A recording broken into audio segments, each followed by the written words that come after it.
Your DTC brand is scaling, but your creative pipeline can't keep up. Your design team is only giving you 3 ads, but you actually need 10 variants. So in this video, I'm going to break down the exact workflow that I use to solve that. You can build 20 ads in 1 hour with one brief. So let's get into it. So here's the problem with most DTC brands right now. There's 3 main things. The first one being creative lag. So for example, you're building 10 new variants for a product launch. Your design team really has a capacity of 3. The other 7 angles never really get tested or produced. So you don't know which ones actually will work for your brand and will resonate with the audience. Then you have slow testing periods. You brief your agency on Monday. You get the creatives back on Thursday. And then if you provide any feedback, that takes another week to get it delivered. So by the time your campaign window has already moved and your competitor is already in market to launch those creatives and test these audiences. And lastly, you're not able to test at scale. You have a lot of prospecting angles, retargeting variants, seasonal refreshes. They're all competing for the same design hours. That means you're not able to produce enough volume for paid social to be really effective. So here's my real workflow, which is divided into 4 main steps.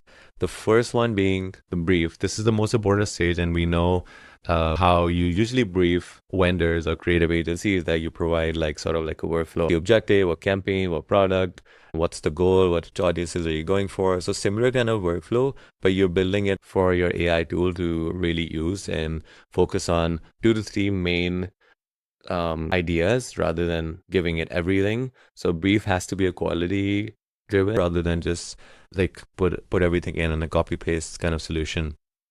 And then secondly, you need Claude to return 5 to 8 different creative directions, multiple hooks, CTAs, proof points, and you basically select from what you need, and you don't necessarily need a single output. You can have a menu of things that you need for it to generate angles for.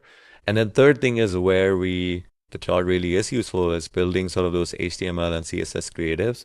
And for people who are not so tech savvy, this is a way of coding, and it's much better than exporting to any JPG or PNG format because Claude works better with code, and we're seeing better or higher quality creatives coming from Claude if we are able to export it to HTML and CSS formats. So these are production ready assets. You don't need to hand them off to a designer for any fixing. You can literally convert HTML to JPG and go from there. And then review and ship. Lastly, the client previews or brand previews are added to a shared document. It leaves feedback in line, and you can literally work on revisions the same day. So full loop can technically take you between 2 hours, 3 hours versus the typical 1 or 2 week cycles that other agencies or creative production teams have. So what worked for us was essentially speed and volume. We were able to produce 20 variants without burning our brand's design team capacity, and we were able to get to the winning creatives faster. That directly moved our ROAS and purchases on platform. Secondly, we were able to build more brand consistency. We were able to provide Claude with guidelines, and once it had those dialed in, every output, logos, colors, fonts were on point. And then thirdly, we had the iteration velocity with client feedback loops were compressed from 3 days to same day. And we were able to get into market quicker by just, if we were to swap a text on a creative, we were able to do that with just a prompt rather than, waiting for a designer to approve and go back into market.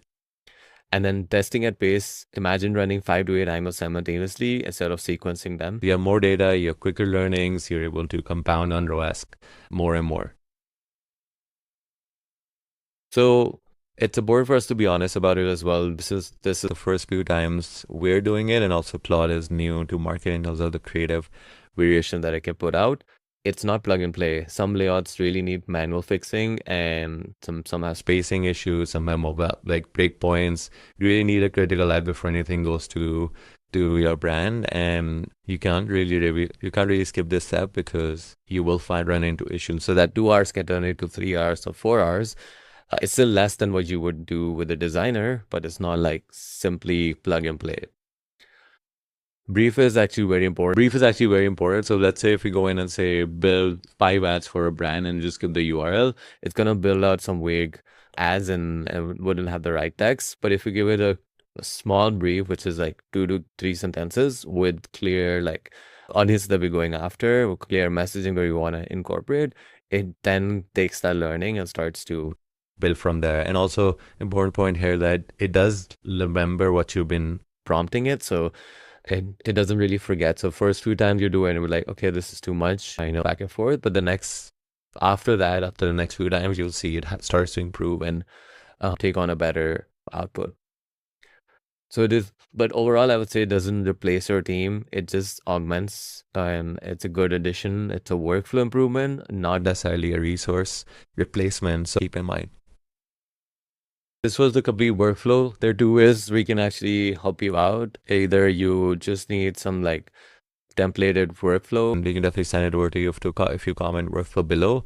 Or if you really need some hands-on help, we can get you that as well. Me and my team primarily work with AI-driven creative production workflows that will help you not replace your agency, but really quicken the process and make it easier for you to test different angles. So yeah, thanks for watching.